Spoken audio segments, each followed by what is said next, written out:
C'est encore Noël.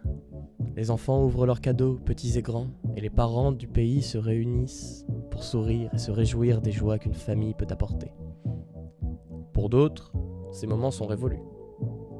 Pantalon troué et veste d'hiver moisie, tu t'es rendu à une soirée pour tenter de combler ta solitude.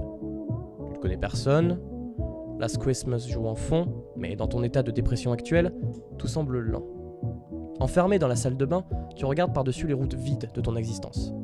Tout le monde s'amuse, mais toi, t'es surtout préoccupé à te demander si ça en vaut la peine de mettre fin à tout en ce jour spécial.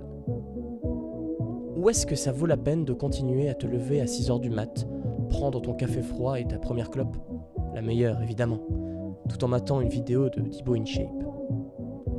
T'entasser dans le métro, rester assis derrière un bureau pendant ces jeunes années, là où un homme a de l'énergie à dépenser.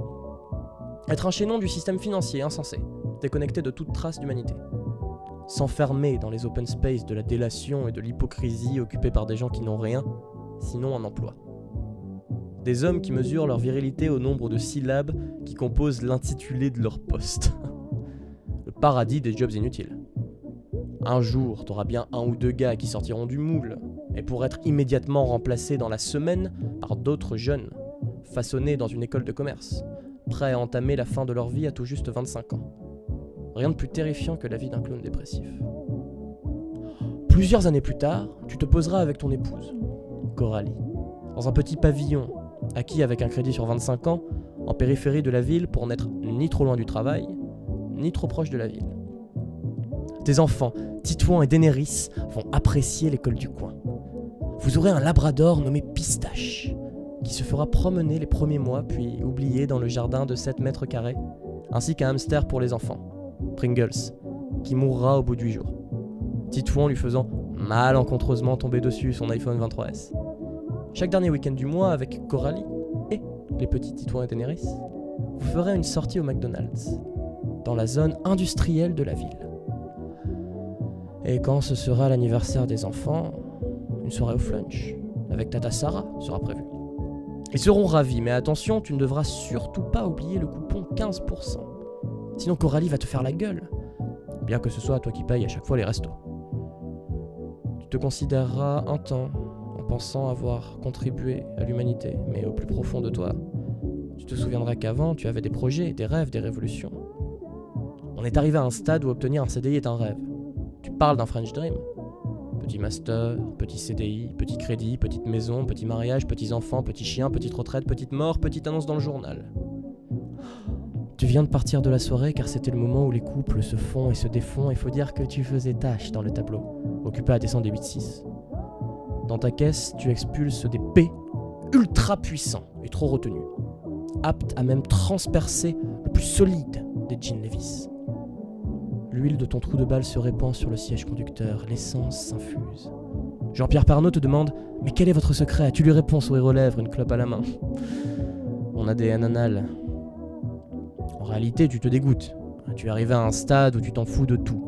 Prêt à abandonner le monde des humains, à t'exiler dans ton appart pour toujours, ne plus venir au travail, mater des films, jouer aux jeux vidéo, te bourrer la gueule, fumer, te branler en pleurant sur du porno de plus en plus douteux. Puis tu repenses à cette fille, celle de tes rêves. Tu repenses à la fois où tu lui as proposé pour la première fois de sortir ensemble. Puis la fois où tu l'as demandé en mariage, il y a maintenant 6 ans. Elle a dit non aux 2 fois. Avant, nous avions une famille, des amis, nous sortions, nous étions insouciants. Puis nous vieillissons, nous mentons et nous nous trompons. Et nous nous réveillons si perdus et confus, au point de vouloir tout mettre fin. Nous étions enfants autrefois. Maintenant, les temps ont changé.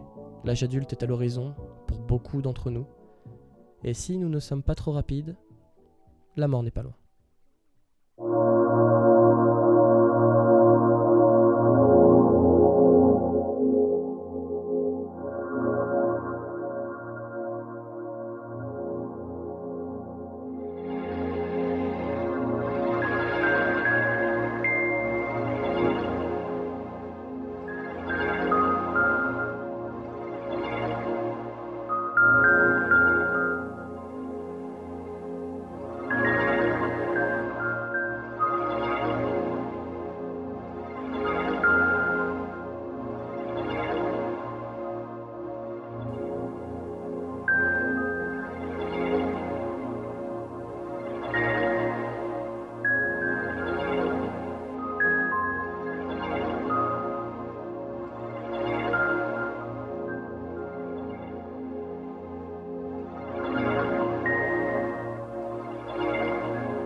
Vous en voyez souvent des cas comme le mien? Tous les jours. Vous passez tous par là. Je comprends pas. C'est normal. Les raisons pour comprendre tiennent à votre vraie nature. Elles sont donc incompréhensibles.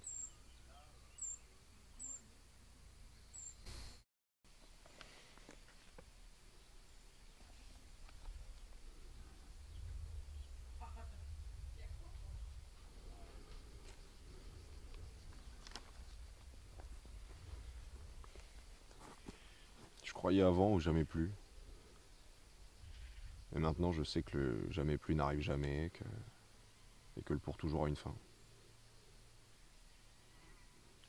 Alors vous me connaissez pas, je vous connais pas non plus, mais quand elle me prenait dans ses bras, j'avais l'impression que les secondes se passaient plus lentement. Quand elle m'embrassait, je naissais à nouveau. Et quand elle m'a quitté, j'y ai perdu la vie. Elle a été bonne pour moi les quelques semaines où on a été ensemble. Mais elle m'a détruit, vous savez.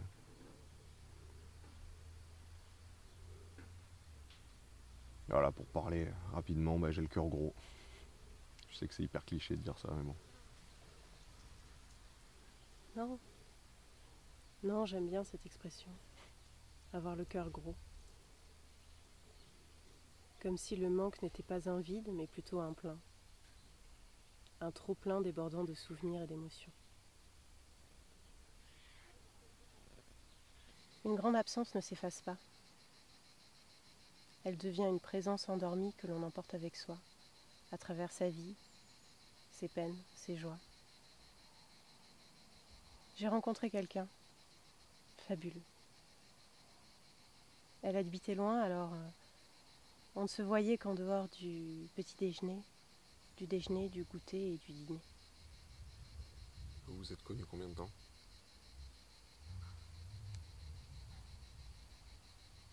20 ans. Elle était comme moi, lasse d'entendre des mots que l'on connaît trop. J'avais envie d'inventer des nouveaux mots, mais j'aime pas faire des phrases.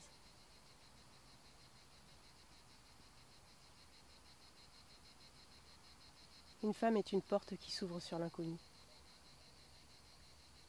Vous allez vous en remettre.